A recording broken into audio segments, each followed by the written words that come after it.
بسم اللہ الرحمن الرحیم رب زدنی علما۔ بسم اللہ الرحمن الرحیم، شروع اللہ کا نام لے کر جو بڑا مہربان نہایت رحم والا ہے۔ وما خلقت الجن والانس الا ليعبدون، اور میں نے جنوں اور انسانوں کو اسی لیے پیدا کیا ہے کہ وہ میری عبادت کریں۔ الحمد للہ وکفا وسلام علی عبادہ الذین اصطفى، اما بعد، باب بیان شیء من انواع السحر۔ قال احمد حدثنا محمد بن جعفر حدثنا عوف عن حیان ابن العلاء قال حدثنا قطن بن قبیصة عن أبيه أنه سمع النبي صلى الله عليه وسلم إن العيافة والطرق والطيرة من الجبت۔ قال عوف العيافة زجر الطير والطرق الخط يخط بالأرض والجبت قال الحسن رنة الشيطان، اسناده جيد، ولأبي داود والنسائي وابن حبان في صحيحه لهم المسند منه۔ یہاں نیا باب مصنف رحمۃ اللہ علیہ شروع کر رہے ہیں۔ اس سے پہلے باب تھا جادو کے سیکھنے اور سکھانے کا، اور جادو سیکھنا سکھانا کس قدر بدترین جرم ہے۔ اس کو چونکہ جادو سیکھنا سکھانا ان بدترین گناہوں میں سے ہے جن کو شرک میں شمار کیا گیا ہے، اسی لیے شیخ الاسلام رحمۃ اللہ علیہ نے کہ اس کتاب التوحید میں توحید کے مسائل بیان کرتے ہوئے شرک کا جادو کا بھی تذکرہ کیا۔ پھر ساتھ میں یہ بھی واضح کر دیا کہ جادو کے سیکھنے سکھانے کا حکم کیا ہے، یہاں تک کہ آخر میں بات یہاں شیخ الاسلام نے میں نے ختم کی کہ جادوگر، جادو کرنے کرانے والے، سیکھنے سکھانے والوں کی سزا کیا ہے۔ یہ آج کا نیا باب جو ہے اس میں بھی شیخ الاسلام رحمۃ اللہ علیہ جادو کی بعض قسمیں بیان کر رہے ہیں۔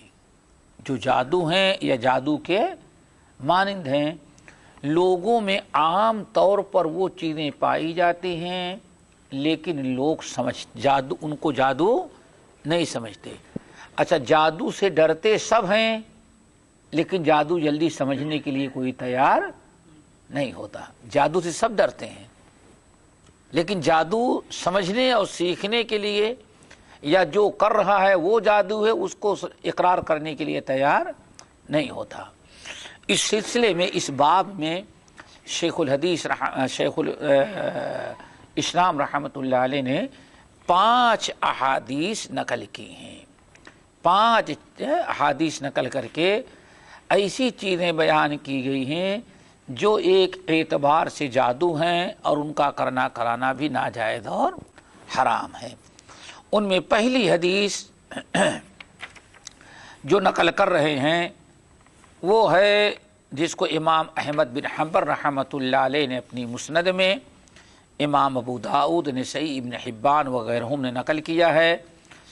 امام احمد بن حنبل رحمۃ اللہ علیہ کہتے ہیں ہم سے حدیث بیان کیا محمد ابن جعفر نے، اور وہ کہتے ہیں ہم سے حدیث بیان کیا عوف نے، عوف کہتے ہیں ہم سے حدیث بیان کیا حیان ابن العلا نے، حیان ابن العلا کہتے ہیں ہم سے حدیث بیان کی ہے قطن بن قبیصہ نے اپنے والد سے، یعنی قبیصہ رضی اللہ تعالی عنہ سے، کہ انہ سمع النبی صلی اللہ علیہ وسلم کہ انہوں نے نبی علیہ السلام کو فرماتے ہوئے سنا ان العیافۃ والطرق والطیرۃ من الجبت، تین چیزیں، عیافہ، طرق، عیافہ، طرق اور طیارہ، تین چیزیں من الجبت، یہ بھی جبت کی ایک قسم ہے۔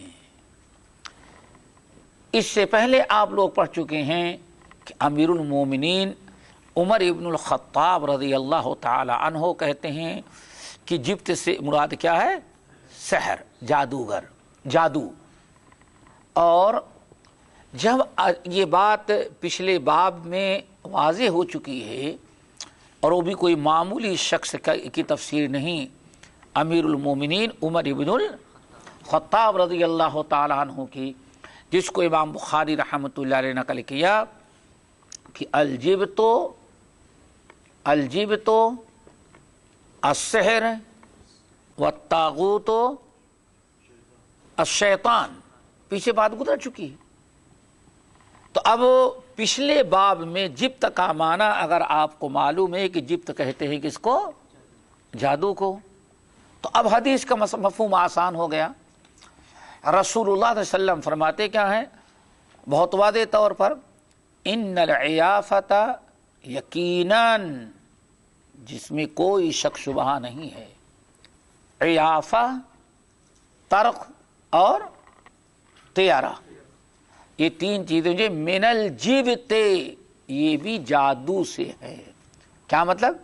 یہ بھی جادو کی ایک قسم ہے، یہ بھی ایک قسم کے کیا ہیں؟ جادو ہیں۔ اب یہ تین لفظ ہیں، عیافہ، ترک یا طرق اور طیارہ، ان کا معنی کیا ہے؟ تو حدیث کے سند میں امام احمد بن حنبل رحمۃ اللہ علیہ نے جو حدیث نقل کی ہے اس میں ایک راوی ہے عوف، دیکھا ہوگا آپ لوگوں نے۔ عوف حدیث بیان کرنے کے بعد کہتے ہیں العیافۃ زجر الطیر، تینوں لفظوں کا معنی بتاتے ہیں، عیافہ، طرق اور طیارہ۔ عیافہ کس کو کہتے ہیں؟ عیافہ کہتے ہیں زجر الطیر کو، پرندے کو اڑانا، پرندے کے اڑانے کو کیا کہتے ہیں وہ؟ عیافہ۔ تو کیا مطلب؟ پرندوں کا اڑانا۔ اور طرق کس کو کہتے ہیں؟ زمین پر لکیریں کھینچ کر کے کچھ حساب لگا کر کے مستقبل کی خبر بتانا، اور یہ سب آج بھی دنیا کے اندر رائج ہے۔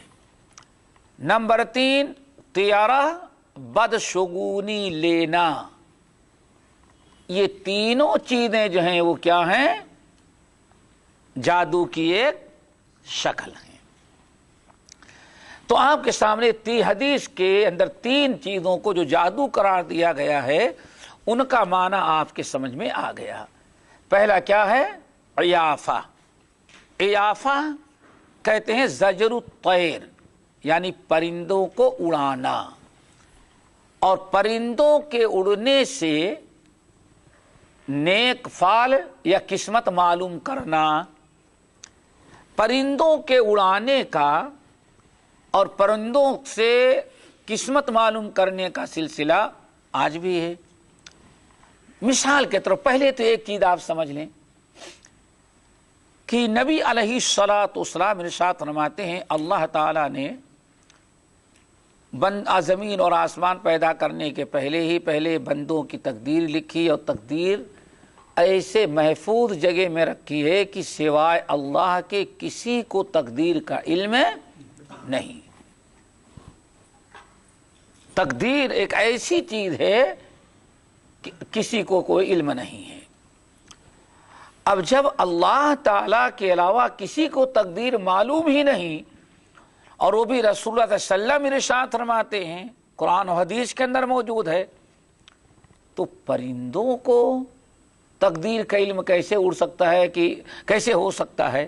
یہ تو بہت ہی گری ہوئی چیز ہوگی کہ نبی فرمائے کہ ایسا علم ہے تقدیر کا کہ اللہ کے علاوہ کسی کو معلوم ہی نہیں، اور ہم کو تقدیر کیا بتا دے؟ طوطے، ببگے اور پرندے اور کبوتر بھی بتا دیں۔ پرندوں کے اڑانے کی کئی شکلیں ہوتی تھیں۔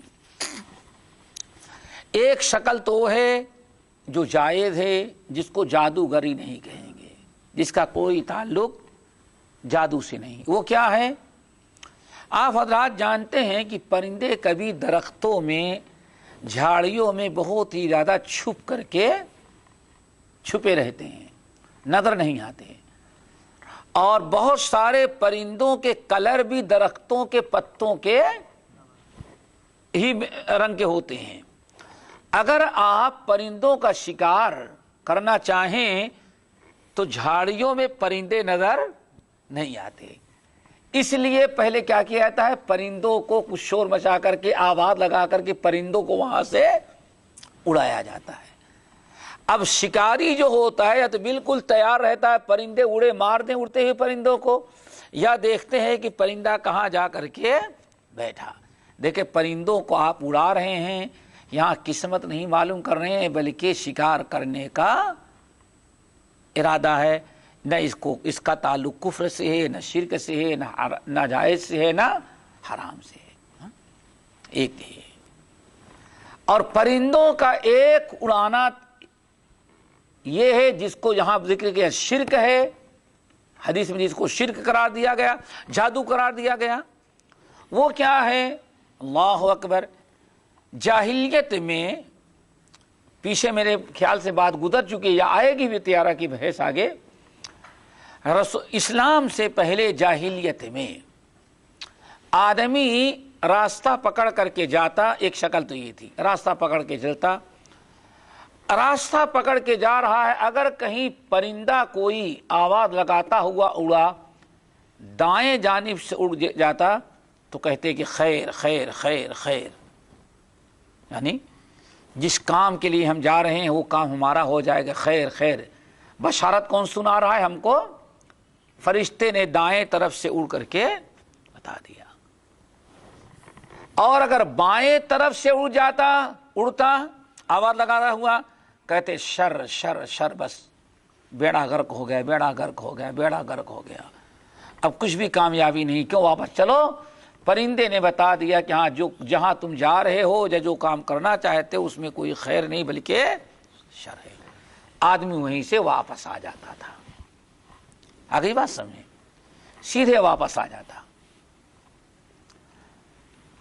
واپس آ کر کے بیٹھ جاتا وہ، پھر کبھی کوشش کرتا، لیکن وہ یہ نہیں کہتا تھا کہ ہاں ستارہ گردش میں بھی اتنے ہزار جمع کر دیے تو ستارہ تمہارا بیٹھا دیں گے، صرف یہ نہیں، یہ اب جاری ہوا اس زمانے میں۔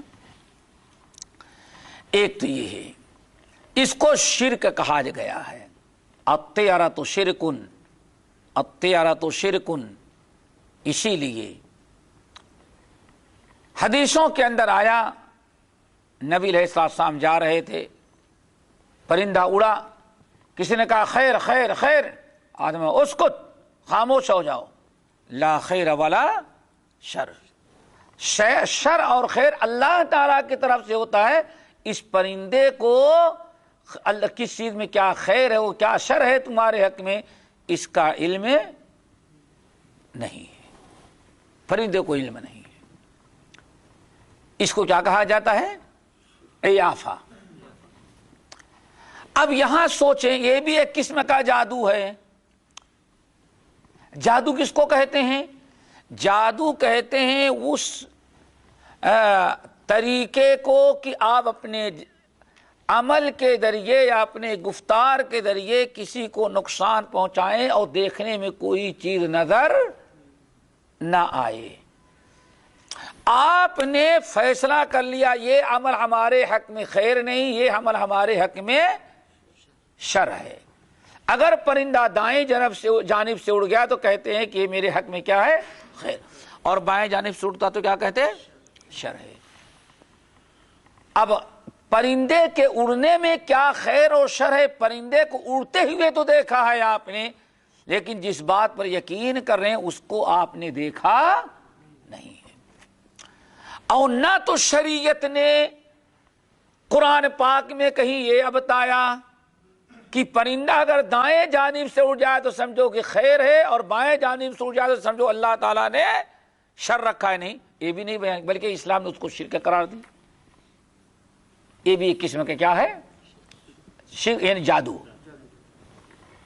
نمبر 2،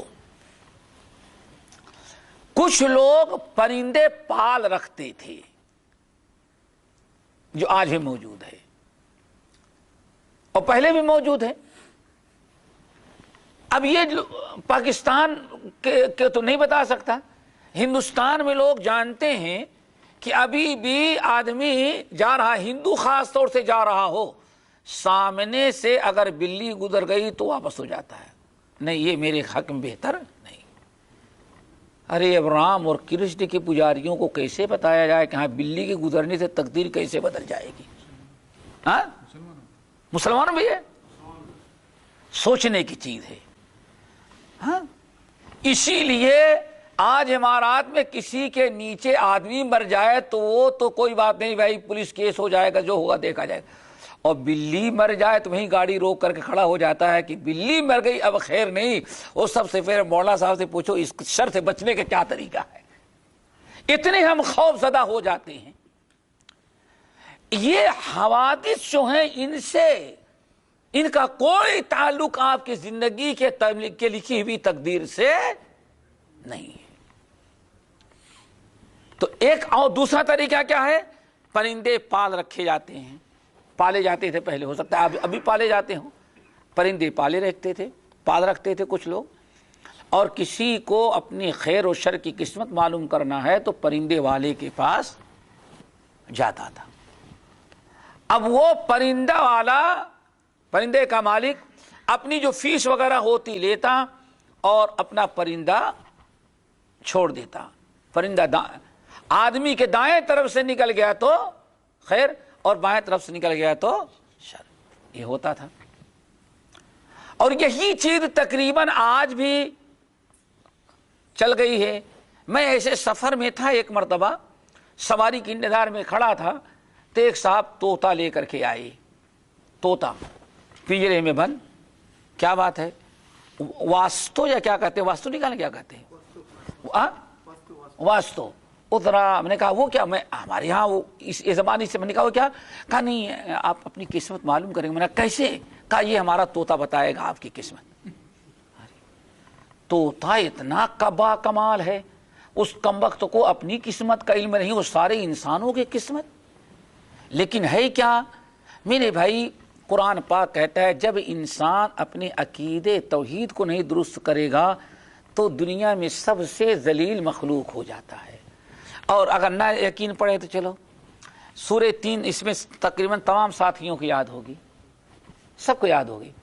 اعوذ باللہ من الشیطان الرجیم، بسم اللہ الرحمن الرحیم، والتین والزیتون وطور سینین وہذا البلد الامین۔ ٹھیک ہے نا، 4 چیزوں کی قسم کھائی، تین کی، زیتون کی، طور سینا کی، اور مکہ مکرمہ کی، ہوگا نا۔ اللہ فرماتے کیا ہے؟ لقد خلقنا الانسان فی احسن تقویم، ہم نے انسان کو بڑے ٹھیک ٹھاک دین پر، توحید پر پیدا کیا ہے۔ ہاں توحید پر پیدا کیا ہے، فطرت اسلام پر پیدا کیا ہے، اور ان کی ہدایت کے لیے ہم نے آسمانی کتابیں اور لاکھوں انبیاء کو بھیجا ہے۔ لیکن جب ہمارے نبی کی لائی ہوئی دعوت و نازل کردہ کتاب کے مطابق اپنا عقیدہ نہیں بناتے تو ثم رددناہ اسفل سافلین، ہم ان کو مخلوقات میں سب سے نچلے درجے میں ڈال دیتے ہیں۔ جب اس شخص نے ہمارے سامنے پیش کیا آپ کی قسمت معلوم کریں، میں نے کہا افسوس کی بات ہے آج تک بڑے سے بڑے پیر کے پاس، بڑے کے بڑے ولی کے پاس، بڑے سے بڑے عالم کے پاس، بڑے سے بڑے نبی کے پاس کبھی کوئی جانور اپنی قسمت معلوم کرنے کے لیے نہیں آیا، اور انسان اشرف المخلوقات ہو کر کے اپنی قسمت معلوم کس سے کر رہا ہے؟ طوطے سے۔ میں نے کہا ذرا دیکھو رب العالمین نے کتنے واضح طور پر فرمایا کہ جہاں انسان اپنے عقیدے کو خراب کر دیتا ہے پھر وہ حرکتیں ذلت کی کرتا ہے، وہ ذلت اور رسوائی اٹھاتا ہے جو انسان، جو دنیا کی کوئی مخلوق نہیں اٹھاتی۔ ثم رددناہ اسفل سافلین الا الذین آمنوا وعملوا الصالحات، ہاں جو لوگ اپنے ایمان کو درست کر لیں اور عمل صالح کریں وہی ذلت اور رسوائی سے محفوظ، بلکہ مخلوقات میں سب سے اعلیٰ مقام اس مخلوق کا ہو جاتا ہے۔ جیسے کہ رب العالمین 15ویں پارہ سورہ بنی اسرائیل کے اندر فرمایا وَلَقَدْ كَرَّمْنَا بَنِي آدَمَ وَحَمَلْنَاهُمْ فِي الْبَرِّ وَالْبَحْرِ، ہم نے بنی آدم کو سب سے زیادہ مکرم اور معزز بنایا۔ اللہ اکبر۔ تو ایک شکل یہ بھی ہے، اس کو کیا کہا جاتا ہے، یہ بھی آج بہت ہی رائج ہے، اور میں نے سنا ہے اب تو حالت یہ ہو گئی ہے کہ ہمارے بھائی 25 کیا اب تو سمجھو 1 کروڑ کا بنگلہ بنائیں گے یا 5 کروڑ کا بنگلہ بنائیں گے، 25-30 لاکھ کا ڈیکوریشن کریں گے، ابھی اس میں رہنے کی ہمت اس وقت تک نہیں پڑتی جب تک کسی واسطو نکالنے والے، کیا واسطو نکالنا کہ بتانا، وہ اس کو نہیں لے کر کے ہیں، وہ آئے گا اپنے پنجرے میں طوطا رکھے گا یا ببغا رکھے گا، کبوتر رکھے گا، اب یہاں دیکھے گا وہاں دیکھے گا وہاں دیکھے گا، آخر میں کہے گا یہ گھر آپ کو سوٹ نہیں آ رہا ہے، کیوں؟ کچن یہاں ہے اور حمام وہاں ہے۔ اب وہ لاکھوں روپیہ لے کر کے آپ کی قسمت، اب ذرا سوچیں اس کے کبوتر یا اس کے پرندے نے بتایا آپ کی قسمت میں یہ مناسب نہیں ہے، اور پھر لاکھوں روپیہ لے کر کے وہی دجال نے بتایا، اس نے آپ کی قسمت کو درست کر دیا۔ یعنی اوپر والے کی کوئی ضرورت نہیں، قسمت کا بگاڑنا اور بنانے کے ذمہ دار کون ہے؟ پرندہ ہے اور پرندے کا مالک ہے۔ یہ بھی جادو قرار دیا گیا ہے۔ اللہ رسول صلی اللہ علیہ وسلم کیا فرماتے ہیں؟ نمبر 3، پرندوں کے اڑنے یا اڑانے سے ایک چیز اور جو آج اپنے ہاں بھی رائج ہے بہت سارے علاقوں میں، کیا ہے؟ اگر پرندہ صبح سویرے، بہت سارے پرندوں کے بارے میں ہے، اللہ اکبر، مثال کے طور پر عربی زبان میں کوا اگر آ کر کے غراب، کوے کو کیا کہتے ہیں؟ غراب۔ عرب کے لوگ ہر جانور کے نام سے اعافہ لیا کرتے تھے، یعنی اپنی قسمت کا فیصلہ کیا کرتے تھے۔ مثال کے طور پر عربی زبان میں کوے کو کیا کہتے ہیں؟ غراب۔ اگر کوا صبح سویرے آ کر کے کسی کے گھر پر چھت کر کے بول گیا تو غراب سے کیا؟ غربت۔ اس کا مطلب کہ اب کوئی نہ کوئی بری خبر، کیوں؟ غریب مسکین غراب سے کیا لیتے وہ؟ غربت، پریشانیاں۔ کوا بول گیا بدبخت، کوا بول نہیں گیا، کوا آج کسی نہ کسی برائی، بری خبر کی یا بری چیز کی خبر دے کے گیا۔ یہاں ہند و پاک کے سارے لوگ یہ لڑ رہے ہیں کہ اللہ کے علاوہ اور کوئی عالم الغیب ہوتا ہے کہ نہیں ہوتا، اس پر تو لڑ رہے ہیں، اور یہاں کوا بھی عالم الغیب ہے، اس پر کسی کی لڑائی نہیں ہوتی، کوئی فرقے والا نہیں لڑ رہا ہے۔ لڑتا ہے کوئی؟ ارے کوے کو خبر کیسے لگی؟ اس کو کیا پتا چلا کہ ہاں آپ کے ہاں کوئی آفت آنے والی، اس لیے پہلے ہی بول گیا وہ۔ عرب کے لوگ کہتے ہیں غربت۔ اسی طرح سے ایک پرندہ ہے جس کو کہا جاتا ہے عقاب۔ عقابی روح جب بیدار ہوتی ہے جوانوں میں نظر آتی ہے ان کو اپنی منزل ہے کسی کی آسمانوں میں۔ یہ بڑا زبردست پرندہ، علامہ اقبال کہتے ہیں عقابی روح جب بیدار ہوتی ہے جوانوں میں نظر آتی ہے اس کو اپنی منزل آسمان میں۔ تو عرب کے لوگ عقاب سے عقاب لیتے، یعنی ڈنڈے برسنے والے، کوئی عذاب آنے والا ہے۔ بس وہ پرندہ اگر بول گیا تو پہلے ہی سے کفن کی تیاری، کوئی نہ کوئی عذاب آنے والا ہے۔ ہاں اچھا، اور کہیں ہد ہد آ گیا کیا؟ چاہے خیر ہو یا شر، کوئی دونوں کو حکم ایک ہوگا. ہد ہد تو ہد ہد کہتے ہدا سے ہے، یعنی اگر ہد ہد آ گیا، صبح بول گیا، تو اب شام تک کوئی نہ کوئی خیر اور برکت آنے والی. اس طرح سے بہت ساری شکلیں تھی کس کی؟ عیافہ کی. کب؟ جب نبی علیہ السلام رحمت للعالمین اسلام لے کر کے آئے اور قرآن پاک لے کر کے آئے، تو اس وقت اس طرح سے عیافہ اور یہ شرکی عقیدہ بہت زیادہ لوگوں میں پایا جا رہا تھا. یہ تو ہے عیافہ. والترق، ترق کہا جاتا ہے طریق سے ہے. کیا ہے؟ طریق سے. طریق عربی زبان میں کہتے ہیں راستے کو، راستے کو طریق کہتے ہیں. قرآن میں بھی یہ الفاظ موجود ہے، لفظ موجود ہے.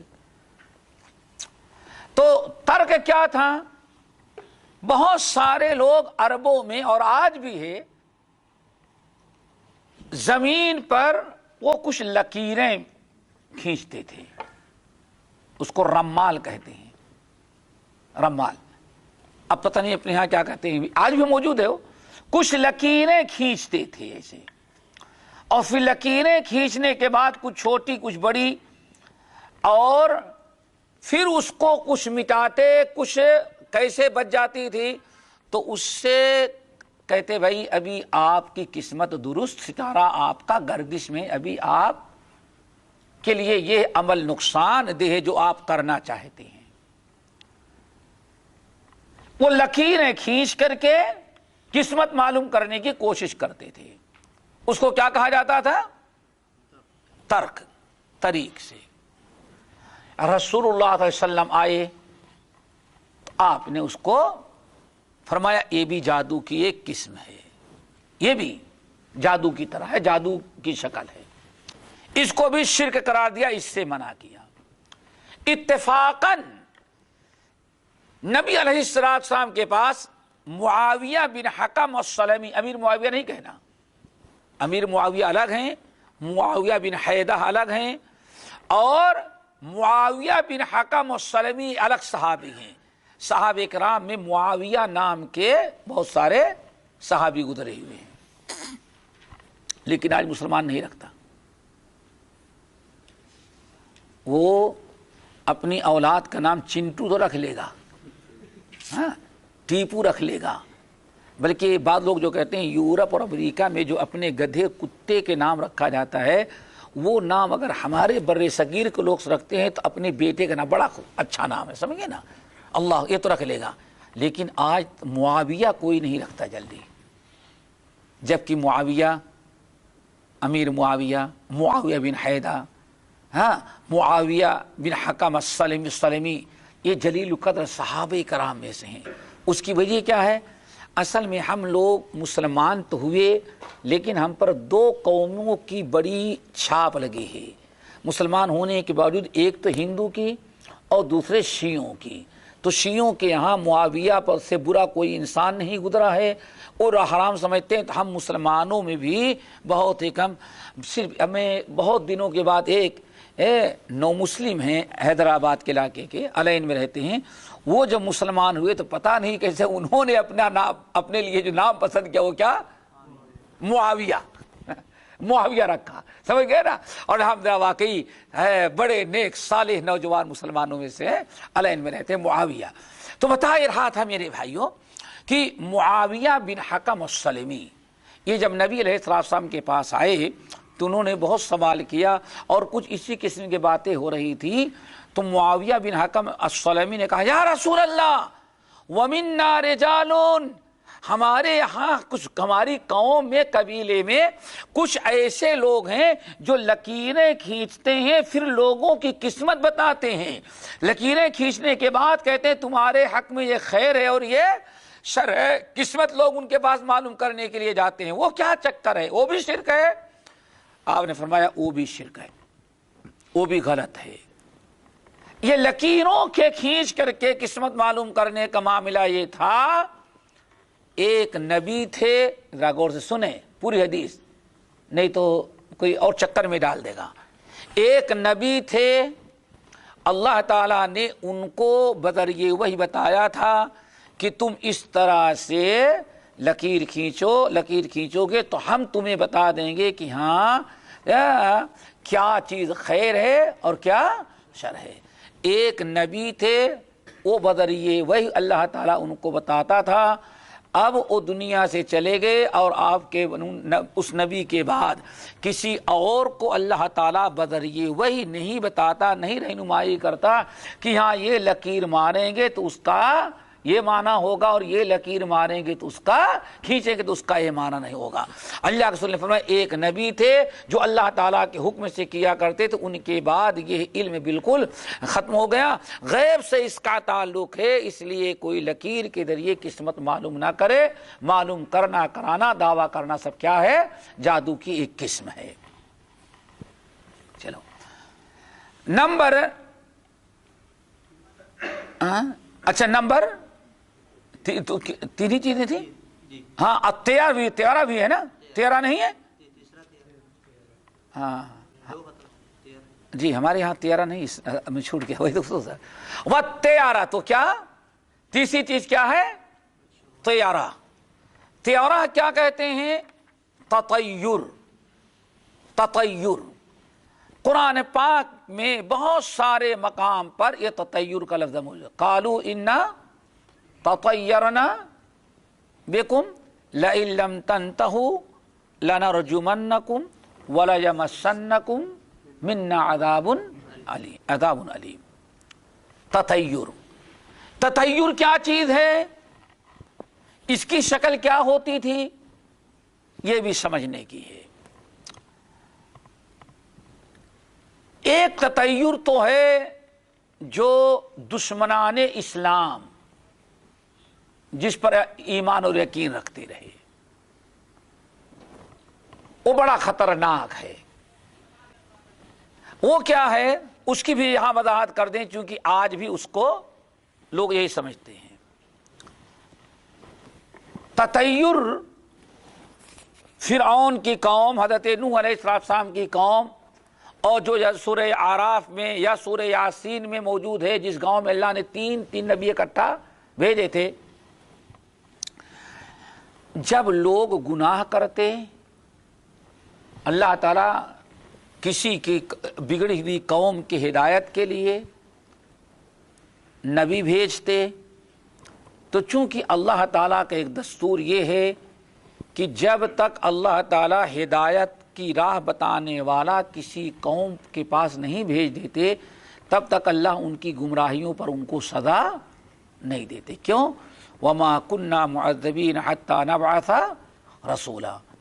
اللہ تعالیٰ کتنا بھی انسان گناہ کرے، لیکن جب تک گناہ اور ثواب، ضلالت اور گمراہی، حق اور باطل، جائز اور ناجائز کی وضاحت کرنے والے نبی ان کے پاس نہیں آتے، اللہ تعالیٰ کا پیغام نہیں پہنچتا، تب تک اللہ ان پر عذاب نہیں نازل کرتا۔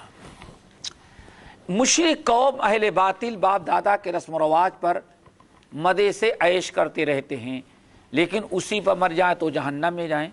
اللہ تعالیٰ کی رحمت جوش میں آتی ہے، اللہ تعالیٰ ان کے پاس نبی اور پیغمبر بھیجتے ہیں۔ اللہ تعالیٰ کے نبی اور پیغمبر جب اس قوم میں آتے ہیں اور اللہ تعالیٰ کا پیغام پہنچاتے ہیں اور کہتے ہیں جو تم لوگ کر رہے ہو یہ سب غلط ہے، اترکوا ما کان یعبد آباؤکم، باپ دادا جن کی پوجا کرتے تھے ان کو چھوڑو، ایک اللہ وحدہ لا شریک کی عبادت کرو، میں اللہ کا نبی اور پیغمبر ہوں، میری اطاعت و فرما برداری کرو، نافرمانی اور تکذیب کرنے سے بچو۔ اگر نبی کے آ جانے کے بعد نبی اللہ تعالیٰ کا پیغام سناتے، پیغام پہنچاتے، پھر بھی اگر قوم ایمان نہ لاتی تو اور جھٹلانے پر اور نبی پر اور ایمان لانے والوں پر طرح طرح کی بلائیں، آفتیں نازل یعنی تنگ کرنے کی کوشش کرتے رہتے، تو اللہ تعالیٰ اب ان پر عذاب نازل کرتا۔ اور عذاب کیسے؟ چھوٹے چھوٹے عذاب۔ پہلے تو اللہ تعالیٰ چھوٹے چھوٹے عذاب نازل کرتا. عذاب نازل کرنے کا مقصد یہ ہوتا کہ ان کو ہوش آ جائے. ایک عذاب آیا, اس پر ہوش نہیں آیا, دوسرا عذاب. اللہ رب العالمین فرماتے ہیں وَلَنُذِيقَنَّهُم مِّنَ الْعَذَابِ الْأَدْنَىٰ دُونَ الْعَذَابِ الْأَكْبَرِ لَعَلَّهُمْ يَرْجِعُونَ.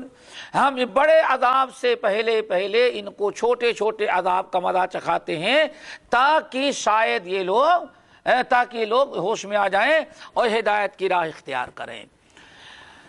اور لیکن اللہ رب العالمین نے جب عذاب نازل کیا تو عذاب تو نازل کیا, لیکن قوم کو اس عذاب کا احساس نہیں ہوا. موسیٰ علیہ السلام نے جب اللہ تعالیٰ کا پیغام پہنچایا اور اللہ رب العالمین نے فرعونیوں پر عذاب نازل کرنا شروع کر دیا, اب انہوں نے کیا کہا, قالوا اطیرنا بک وبمن معک.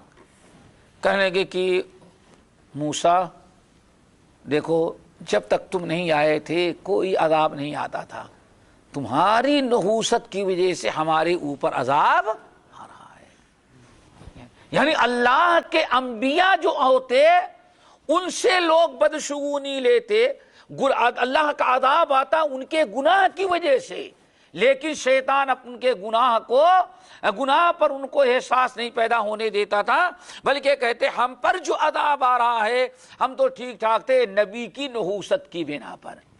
اسی لیے جب موسیٰ علیہ السلام کے بعد آنے کے بعد قوم پر عذاب آنے لگا تو فرعونیوں نے اپنی اصلاح نہیں کیا. کیوں؟ انہوں نے عذاب کا قصوروار ذمہ دار کس کو ٹھہرایا؟ موسیٰ علیہ السلام ایمان والوں کو.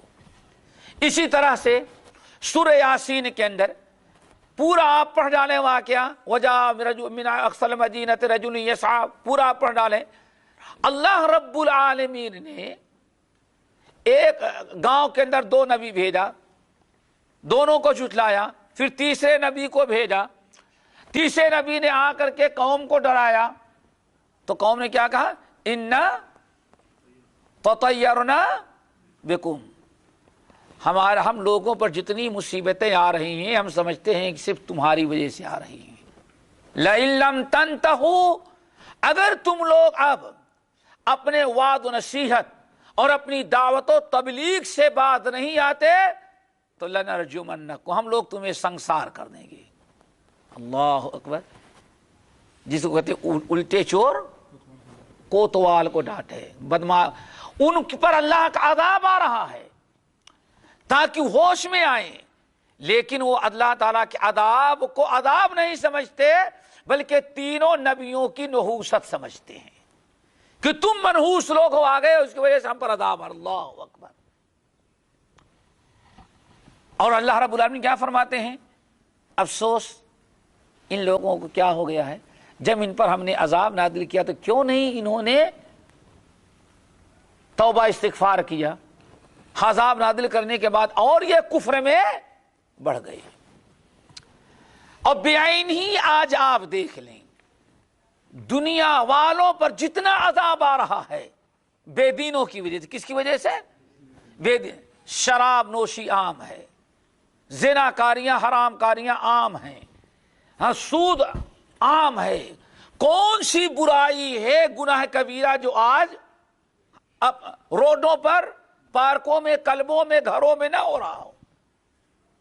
لیکن اتنے فتنے کے دور میں بھی ساری مصیبت کا ذمہ دار کون ٹھہرایا جاتا ہے؟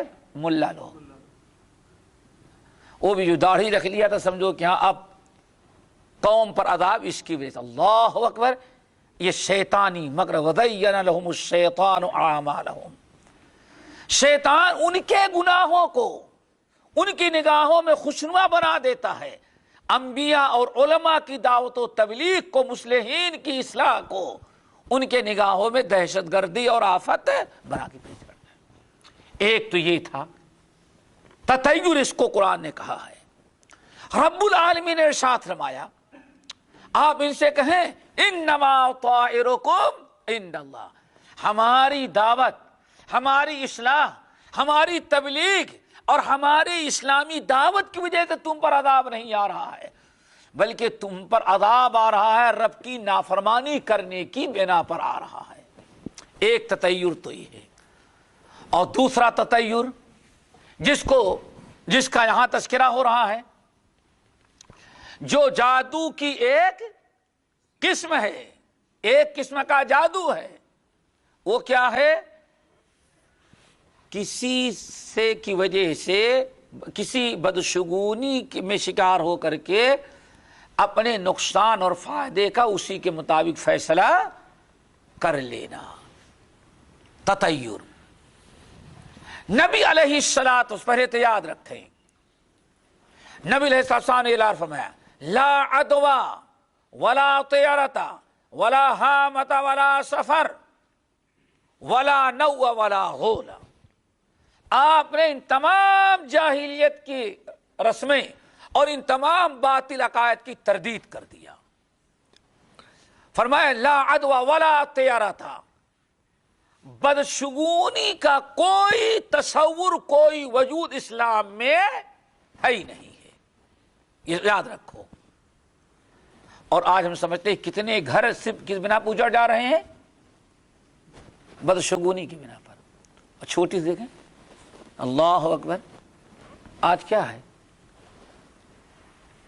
بہو گھر میں آ جائے، اپنی بیٹی جائے کوئی بات نہیں، بہو گھر میں آ جائے اور آنے کے بعد کہیں بیٹے کی نوکری چلی جائے، اور اسی پر کہیں ایک آدھ حادثہ اور ہو گیا، کہیں ایکسیڈنٹ ہو گیا، پھر گھر میں کوئی گر گیا، اس کے پیر ٹوٹ گئے، دیکھا؟ اب ساری بلا، ساری بگاڑ گھر کا کس وجہ سے؟ بدشگونی۔ کیوں کہتی ہے کہ یہ آ گئی، اس کی وجہ سے سب کچھ ہوا۔ اب وہ ساس اس بہو سے کیسے اچھا سلوک کر سکتی ہے جس بہو کے متعلق شیطان نے یہ ساس کے دل میں ڈال دیا ہے کہ اس کی وجہ سے تمہارے بیٹے کی نوکری گئی، اس کی وجہ سے تمہارے ہاں یہ مصیبت ہے۔ کیا محبت پیدا ہو سکتی؟ اور میں سمجھتا ہوں اس سب کو اس کا سامنا کرنا پڑتا ہوگا۔ جہاں بدعقیدگی تھوڑی سے ہو، کچا عقیدہ ہو، یا یہ تصور نہ ہو کہ لا بدشگونی کا کوئی تصور اسلام میں نہیں، اس کا کوئی وجود ہے ہی نہیں ہے، لیکن سارا بگاڑ، اللہ اکبر۔ ہمارے بھائی اگر مکان بدل دیں، اللہ اکبر، اور ایک ابلا آدمی چیز ہے، مکان بدلنے پر ایک عقل مند آدمی سوچتا ہے کہ مکان بدلنے پر سینکڑوں چیزیں، تو سینکڑوں کا، ہزاروں درہم کا نقصان تو صرف چیزوں کے ٹوٹنے پھوٹنے میں نکل جاتا ہے۔ کیا خیال ہے بھائی جو مکان بدلتے ہو؟ ارے کہیں پک اپ پر الماری کا شیشہ ٹوٹ گیا، 100-200 ہو گیا، برتن ٹوٹ گیا، ہاں، ارے وہ تو ٹوٹنے والی چیز ہے، برتن پتہ نہیں کتنے کتنے نقصان ہو جاتے ہیں، لیکن پک اپ سے سامان گیا صحیح سالم، وہاں سیٹ بھی کر دیا، کسی دن بچے سے گر کر کے ایک پلیٹ ٹوٹ گئی، چلو بھائی کوئی بات نہیں، پھر بچہ سیڑھی وہ چڑھ رہا تھا، گر گیا، اس کا دانت ٹوٹ گیا۔ اب بدشگونی ذرا دیکھو، انہی ایام میں کہیں بلی رات کو بول جائے، پھر بدشگونی کا نتیجہ یہ نکلا، کہیں 1-2 حادثہ اور ہو جائیں، یہ گھر ہمیں راس نہیں آ رہا ہے، راس آئے گا لیکن شیطان آپ سے شرکیہ عمل کروا لے گا تب۔ اب آپ کو بھڑکا دیا کہ یہ مکان آپ کو راس نہیں آ رہا ہے، اب یا تو مکان چھوڑیں، اور یہ کب ہوگا؟ آپ صبر کریں گے، لیکن آپ ان سے 2-4 آدمی سے تذکرہ کہ بھائی کیا بات ہے یار، مکان بدلنے کے بعد روزانہ کچھ نہ کچھ نقصان، برتن ٹوٹ گیا، بچہ گرا سیڑھی پر سے، اس کا دانت ٹوٹ گیا، بیوی حمام میں جا رہی تو اس کا پیر پھسلا، اس کا پیر ٹوٹ گیا، تو سامنے والا کیا، اس کا مطلب یہ گھر، اس گھر میں کچھ، یہ گھر تمہیں راس نہیں آ رہا۔ بس اب نحوست نے آپ کو، بدعقیدگی نے پریشان کر کے رکھ دیا۔ نبی علیہ السلام کی حدیث پر اگر توحید آپ کی مضبوط ہوتی اور اس حدیث پر عمل ہوتا کہ لا طیرۃ، بدشگونی کا کوئی وجود نہیں ہے، تو اتنی پریشانی آپ کو آتی نہیں۔ کیوں؟ اللہ اکبر، اگر اچھا کام ہو گیا، اللہ رب العالمین نے نعمتوں سے نواز دیا تو الحمدللہ، اور اگر کچھ پریشانیاں ہوئی تو انا للہ۔ فضل ہوا جب بھی اللہ تعالیٰ کے حکم سے، ما اصابکم من مصیبت فبما کسبت ایدیکم ویعفو عن کثیر۔ اے لوگو، تمہارے پیر میں کانٹا نہیں چبھتا مگر اسی وقت جب اللہ تعالیٰ کا حکم ہوتا ہے۔ اللہ اکبر۔ تو آپ نے فرمایا لا عدوہ ولا طیرہ تھا۔ یہاں ایک چیز ہم میں سے بہت سارے ساتھیوں نے سنا ہوگا اور حدیث پڑھتے رہتے ہیں کہ اللہ کے رسول نے فرمایا 3 چیزوں میں نحوست ہے نا؟ سنا ہے؟ ایک عورت میں، دوسرے گھر میں، اور تیسری سواری میں۔ اب کسی بھائی کو حدیث یاد ہوگی تو ہی ابھی تک سوچ رہا ہوگا یہ کیسے کہہ رہے ہیں کہ اسلام میں نحوست نہیں ہے، ہم نے تو حدیث پڑھی ہے کہ انما الشؤم فی ثلاثہ، بدشگونی نحوست کتنی چیزوں میں ہے؟ بیوی میں۔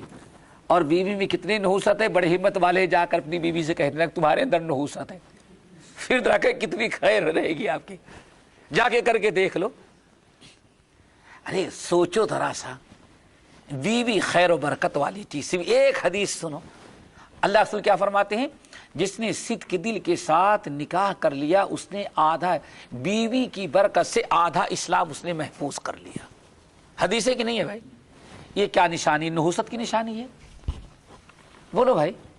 جو مخلوق ہمارے لیے اتنی خیر و برکت والی کہ اللہ رسول فرمائے جس انسان نے شادی کر لیا فقط اس نے اپنے آدھے ایمان آدھے اسلام کو، صرف روزہ نماز نہیں، آدھا اسلام اس نے محفوظ کر لیا۔ فَلْيَتَّقِ اللَّهَ فِي الْبَاقِي۔ اب اسے صرف آدھے دین کی حفاظت کرنے کی ضرورت ہے، آدھا دین تو اس کی بیوی نے محفوظ کر دیا۔ ایسی بابرکت۔ پھر دوسری حدیث اور سنو، جس مخلوق کے متعلق اللہ رسول یہ بیان فرما رہے ہوں، مستفاد المومن مستفاد المومن بعد تقوی اللہ، تقوی اللہ اور ایمان کے بعد ایک مومن کو سب سے بڑی خیر و برکت کی چیز جو ملتی ہے وہ کیا ہے؟ دیندار بیوی۔ وہ کہیں نحوست والی ہو سکتی ہیں، اللہ کے رسول کی حدیثوں کے نافرمانی کر، ہم نے ایک ہی رات جانے کے بعد کہہ دے بیوی تم منحوس ہو، بس دیکھ لیں کیا پتہ چل جائے گا منحوس کہنے کے کیا انجام نکلتا ہے۔ میرے بھائیو، حدیث پوری اس طرح سے ہے۔ اللہ رسول نے ارشاد فرمایا اے لوگوں یاد رکھو، اسلام میں نحوست کا کوئی وجود نہیں ہے، لا عدوہ ولا طیرہ تھا، کوئی نحوست ہے ہی نہیں اسلام کے اندر۔ ان کان فی شیء، اگر نحوست کسی چیز میں ہوتی تب اللہ ان 3 چیزوں میں رکھتا۔ کیا پتا چلا؟ نحوست کا کوئی وجود، یہ لفظ ان والی روایت لوگ چھوڑ دیتے ہیں۔ اگر کہیں نحوست ہوتی جیسے تم لوگ سمجھتے ہو تو کس میں ہوتی؟ 3 میں، عورت میں، گھر میں اور سواری میں۔ کیوں؟ ہر وقت 24 گھنٹے زندگی گزارنی ہے عورت کے ساتھ، بات بات میں لڑتی، جھگڑتی، کوستی۔ آپ نے فرمایا نحوست ہوتی تھی ان 3 چیزوں کے اندر ہوتی، لیکن نحوست کا کوئی تصور اسلام میں ہے ہی نہیں۔ آگے بات سمجھ میں؟ اسلام میں کوئی چیز منحوس، کوئی نحوست کا تصور نہیں، لا عدوہ ولا طیرہ تھا۔ آگے دیکھو، یہ 3 چیزیں ہو گئی۔ آپ نے فرمایا من الجبت، یہ تینوں چیزیں کس سے ہیں؟ جادو سے۔ عیافہ، ترک یعنی لکیر کے ذریعے، لکیر کا سلسلہ آج کل ہے کہ نہیں ہے؟ یہ دیکھو کس دنیا میں رہتے ہو؟ ارے پہلے زمین پر ہوتی تھی، اب تعویذ کے نام پر پیپر میں ہوتی ہے۔ ہاں تعویذ کھول کر کے دیکھو کتنی لکیریں کھینچی ہوئی اس میں، فرق اتنا ہے، پہلے زمین پر تھی اب کیا ہے؟ پیپر پر۔ لکیریں آج بڑی زبردست لکیریں ہوتی، سمجھ گئے نا؟ نسخے ہیں تو یہ آج موجود ہے۔ ان تمام چیزوں کو اللہ نے فرمایا جادو سے ہے۔ چلو ایک چیز تو یہ ہو گئی، حدیث آ گئی نا، قال الحسن، حسن نے کہا، حسن کون؟ امام حسن ابن ابی الحسن البصری رضی اللہ تعالی عنہ، امام حسن بصری یہ بصرہ کے رہنے والے ہیں، تابعی ہیں، اور بڑی خوش نصیبی کیا ہے، ام المومنین ام سلمہ کے تربیت یافتہ ہیں، سے تربیت یافتہ ہیں۔ امام حسن بصری رحمۃ اللہ علیہ کی تربیت جس نے کیا وہ کس نے کیا ہے؟ کون ہے؟ ام سلمہ، ام المومنین ام سلمہ رضی اللہ تعالیٰ عنہ، اپنے وقت کے امام، مجتہد، اللہ اکبر۔ ایک مرتبہ ان کی عزت کا، ان کے علم کا، ان کے مقام و مرتبے کا عالم یہ تھا کہ ایک مرتبہ کوئی گاؤں کا رہنے والا، دیہات کا رہنے والا ایک شخص گورنر بصرہ سے ملنا چاہتا تھا۔ بصرہ کے جو گورنر تھے، حاکم تھے، ان سے ملنا چاہتا تھا۔ بیچارہ کئی دن کا سفر طے کر کے آیا، پلٹ کر کے بصرہ میں داخل ہوا۔ اب لوگوں سے پوچھتا ہے بھائی حاکم صاحب کہاں ہیں؟ لوگوں نے کہا کہ چلے جاؤ اس شہر میں جاؤ، یہاں شہر کے کنارے نہیں رہتے۔ چلے بھائی، چلا آیا بھائی، شہر میں ایک دو محلہ، بصرہ بڑا شہر تھا، آگے بڑھا، صاحب ہمیں حاکم بصرہ سے ملنا ہے۔ کہا وہ اس محلے، وہاں اس علاقے میں جاؤ، کیا کہتے ہیں ہاں بڑے بڑے لوگ آباد ہوتے بھائی، سیکریٹریٹ، کیا کون سے ایریا کہتے ہیں جہاں سب سرکاری، سیکریٹریٹ، وی آئی پی تو تم ہو، تم لوگ وی آئی پی ہو، اس علاقے میں جاؤ۔ وہاں گیا، وہاں پوچھا، کہا کہ کوئی تھا بھائی جیسے شریف آدمی، اس نے صاحب بھائی وہ ہمیں حاکم بصرہ سے ملنا ہے۔ کہاں جاؤ؟ کہا یہ مسجد میں چلے جاؤ۔ وہ بدو کہتا ہے عجیب آدمی ہے، ابھی محل میں بھیجا جا رہا تھا اور آخر میں ملا تو کہاں بھیج رہا ہے؟ مسجد کے اندر۔ ارے مسجد کے اندر آیا تو پوری مسجد چاروں طرف سے بھری ہوئی، نوجوان، بوڑھے، ادھیڑ، کوئی کاغذ قلم لیا ہے، کوئی کاپی لیا ہے، کوئی بیگ ویسے ہی ہے، اور ان تمام چیزوں کا وجود تو تھا ہی نہیں اس زمانے میں۔ بہرحال بھرا پڑا ہے، اور بیچ میں ایک بوڑھا آدمی بیٹھا درس دے رہا ہے، اور لوگ اس کی باتیں آگے تک بڑھا رہے ہیں۔ اللہ اکبر۔ لوگوں سے پوچھا کہ بھائی حاکم وہ کون ہے جس کی حکومت بصرہ پر، حاکم کون ہے؟ لوگوں نے کہا یہ ہیں۔ کہاں تو مولانا ہی نہیں چاہیے، وہ چاہیے جو ہیڈ آفس میں بیٹھتا ہے، گورنر ہاؤس میں بیٹھتا ہے۔ کہا کیا کرو گے؟ کہا اس سے کام ہے۔ اللہ اکبر۔ لوگوں نے بتایا کہ وہاں، لیکن وہ بدو بڑا پریشان، بدو بڑا پریشان۔ کہا کہ آخر اس کے ہاں ہم جا کر کے دیکھے، دو ناتور بیٹھے ہیں، اندر پتہ نہیں اکیلا ہے کہ دو ہے یا تین ہے۔ یہ پورا بصرہ تو اس مولوی کے پیچھے، یہ جو بوڑھا یہ کون؟ کہا یہ حسن بصری ہیں۔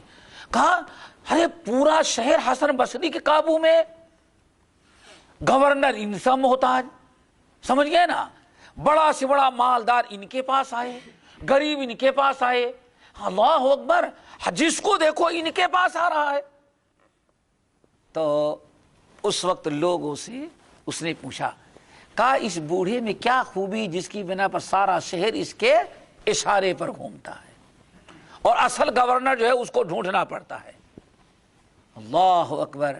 کہا کہ بات اصل یہ ہے، یہ جو حضرت حسن بصری بیٹھے ہوئے ہیں، ان کو اللہ نے جو چیز دی ہے پورے شہر کے لوگ اس کے محتاج ہیں، یہاں تک کہ گورنر بھی ان کا محتاج ہے۔ کیا ہے میرے بھائی؟